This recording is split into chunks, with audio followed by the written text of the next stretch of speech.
तो ये फैज़ हमारे मुर्शिद का है, ये फैज़ हमारे घराने का, हमारे मुर्शिद का है, हमारे सिलसिले का फैज़ है। ये वो फैज़ है कि जिन बुजुर्गों ने अपनी पूरी पूरी रियाजतें कर दी,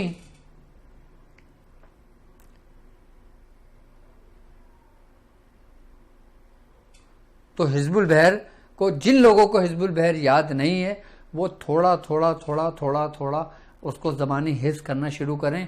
और हिज़्बुल बहर एक बार, अच्छा, इस दुआ को दुआए असर भी कहा जाता है, यानी कि असर की नमाज के बाद बुजुर्गान ने फरमाते हैं कि जो शख्स का कोई मुश्किल मसला हो, वो असर की नमाज के बाद एक बार, सिर्फ एक बार दुआए हिज़्बुल बहर पढ़ लिया करे।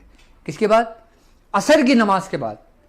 तो कहते हैं कि चंद दिन ही गुजरते हैं, उसका वो मकसद हल हो जाता है। अगर आपके ऊपर पहाड़ जैसा कर्जा भी हो, आप किसी मुझे अमराज में मुब्तला हो गए हों, आप किसी बीमारी में मुब्तला हो, या आपका वो मसाइल जो हल नहीं हो रहा हो, आप इसी को, हिज़्बुल बहर को, असर की नमाज के बाद एक बार खाली, लेकिन इसकी आप रूटीन बनाएं, इसमें पाबंदी ज़रूरी है।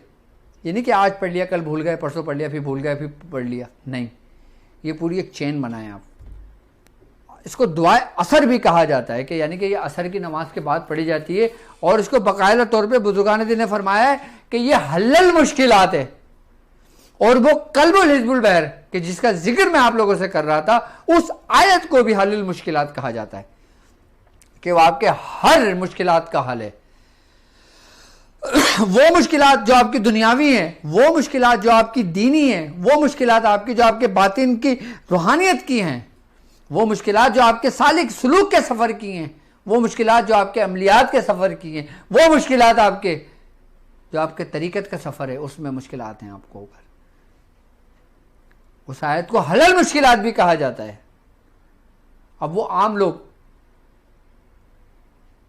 कि जिनको हिज़्बुल बहर अभी इस वक्त ज़बानी याद नहीं है, वो याद करने की कोशिश करें, लेकिन इसके तरीक़ेकार भी लोग समझ लें कि जो मेरे साथ जुड़े हुए हैं, कि जो हिज़्बुल बहर करना चाहते हैं वो कहीं भी हिज़्बुल बहर करें, लेकिन उसको पाबंदी के साथ रखें।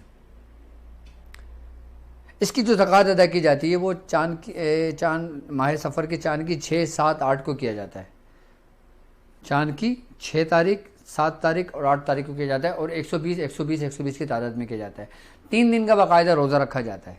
अच्छा, कुछ बुजुर्गान ने फरमाते हैं कि अगर तुम माह सफ़र में हिज़्बुल बहर की ज़कात अदा करते हो, और अगर तुम चाहते हो कि तुम 3 दिन के अंदर कामयाब हो जाओ, तुम्हारे साथ कोई भी मसाइल हो, कोई भी मुश्किल हो, कोई भी परेशानी हो तुम्हारी, और अगर तुम चाहते हो कि वो परेशानी, वो मसाइल तुम्हारी हल हो जाए, तो तुम पहले 4 रकात नमाज नफिल पढ़ लो।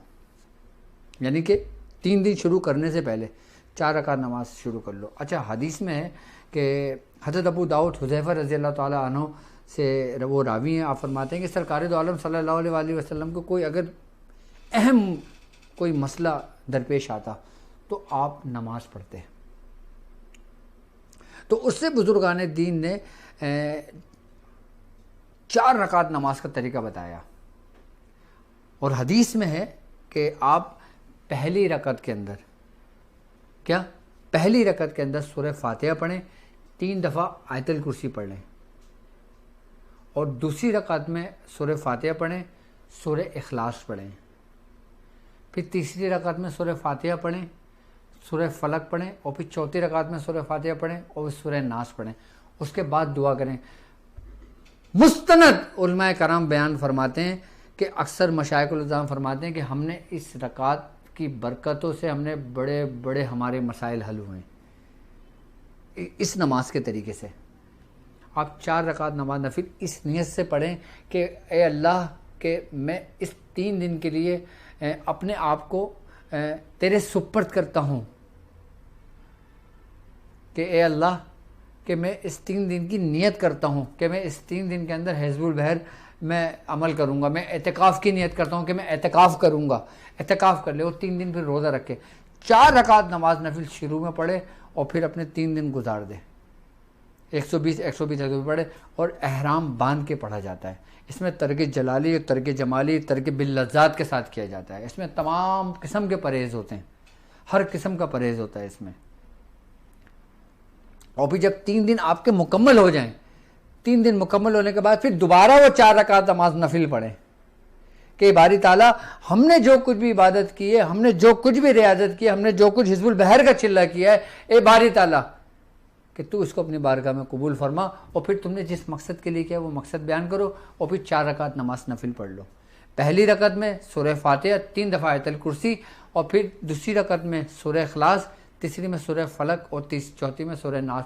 ये तो उन लोगों को मैं तरीक़ेकार मैंने समझाया कि जो लोग हिजबुल बहर का अमल करना चाह रहे हैं।